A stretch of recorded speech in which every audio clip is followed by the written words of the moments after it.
Kamakailan lamang ay naglabas ng isang video si Amy Marcos kung saan ay sinasabi niyang tayo raw po ay jejerahin ng China sa pamamagitan ng pagpapalipad ng kanilang supersonic missile papunta sa atin. Mayroon daw pong 25 target at sinabi raw ng Amerika na hindi nila ito kayang pigilan. Ito raw po ang lubhan niyang ikinababahala na targetin tayo ng China. Bueno, sasagutin po natin ang aligasyong ito ni Amy. Una, kung talagang ito ang plano ng China na gagawin nila at hindi ito isang propaganda lamang, dapat po ay hindi nila ito isinasa publiko. Ito po dapat ay kinaklasify nila bilang confidential. Pangalawa, wala po kaming matandaan na sinabi ng Amerika na hindi nila kayang pigilan ang hypersonic missile ng China. In fact, mayroon na po silang idineploy na mid-range capability missile system dyan po sa may norte na kayang hadlangan ang lahat ng missile na manggagaling China. Ang missile system pong ito ay kayang magpalipad ng Standard Missile 6, kung saan ay kayang umabot ng 500 km at Tomahawk subsonic missile land attack na kayang tamaan ang target precisely sa layong 1,000 miles. Bukod pa dito ang mga BrahMos missile na nabili ng Pilipinas sa India. Ito ay mga supersonic missile na ang teknolohiya ay galing sa Russia na ginawa naman ng India. Mayroon din pong nakadeploy na mga hypersonic missile system sa Guam at Hawaii. Isama nyo pa ang nasa Japan at South Korea. Kaya naman sana ay tigilan na ninyo ang paghahasik ng takot at pagpapakalat ng fake news sa mga Pilipino. Nasa halip na kapakanan ng bansang Pilipinas ang atupagin ninyo ay kapakanan ng China ang inuunan nyo. Magbago na kayo, madam. Kapakanan lamang ng ating bansa ang inuuna ng kapatid niyong si BM. Huwag kayong kumampi sa mga makapili na mga Duterte na puro kapakanan ng China ang inaatupag. Dahil ba sa sariling pakinabang? Na malaking halaga ng pera ang ipinamumudmod? Huwag po kayong pumanig sa China, huwag po kayong magpagamit sa pagpapakalat ng kanilang propaganda. Sapagkat matagal na pong gising ang mga Pilipino, tama na po ang ginawa ni Duterte na pagpapabaya sa ating karagatan. Panahon na po ng paninindigan ng mga Pilipino na sama-sama. Ano ba ang nasa West Philippine Sea?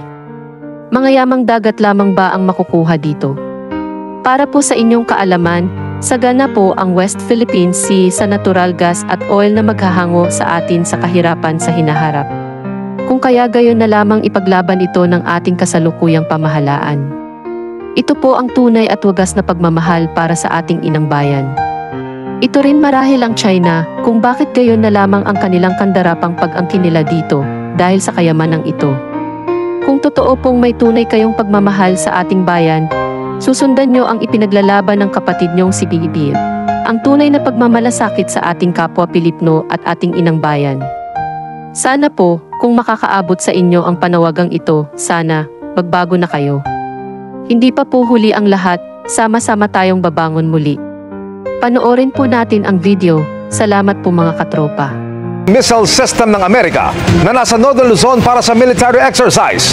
Ang lokasyon ng pagsasanay tama para sa isang eksperto dahil flashpoint umano ito o lugar kung pwedeng magkagulo. Nagkatutok si Joseph Moro. Nasa isang hindi binanggit na lugar sa Northern Luzon ngayon ang isang Mid-Range Capability Missile System o MRC system ng Amerika. Ito ang unang beses na nagdala ng ganito roon bilang bahagi ng Salaknib 24 o military exercise ng Amerika at Pilipinas. At gamit ito pwede magpakawala ng Standard Missile 6 at mga Tomahawk land attack missile. Sa balikatan exercises naman kasunod nito ay meron sa unang pagkakataon na SM-6 missile system na kayang umabot ng hanggang 300 nautical miles o lampas 500 kilometers. Ang distansyang yan mas malayo pa sa distansya sa pagitan ng pinakahilagang dulo ng Luzon Island at pinakatimog na dulo ng Taiwan na nagkataong may iringan ngayon sa China. Sabi ng isang grupo sa pagpayag sa mga missile launchers ng Amerika sa Pilipinas ay ipinapakita ng gobyerno ang intensyon laban sa China. Binibigyan daw nito ng pagkakataon ng Amerika na atakihin ang China mula sa Pilipinas. Pinapalala raw nito ang sigalot at inilalagay ang buhay ng mga Pilipino sa panganib kung magkagera dahil ang mga missile launcher ang una umunong tatargetin ng China. Nanawagan ng grupo na tanggalin sa Pilipinas ang mga puwersa at armas ng Amerika. Pero sabi ng executive agent ng Balikatan 2024 na si Colonel Mike Lohico, we will not be firing the SM-6.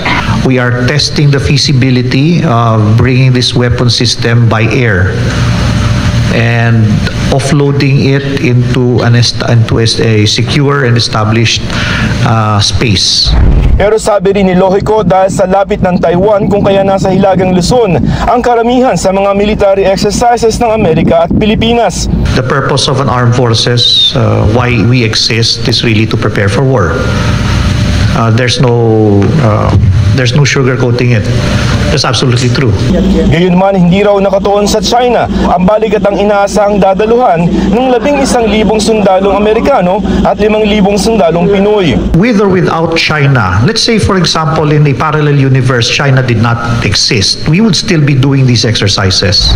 Para sa isang maritime expert, mabuti nga nasa Hilagang Luzon ang mga military exercises dahil nandito ang dalawang maituturing na flashpoint o pwedeng pagsimulan ng sigalot, ang Taiwan at ang West Philippine Sea.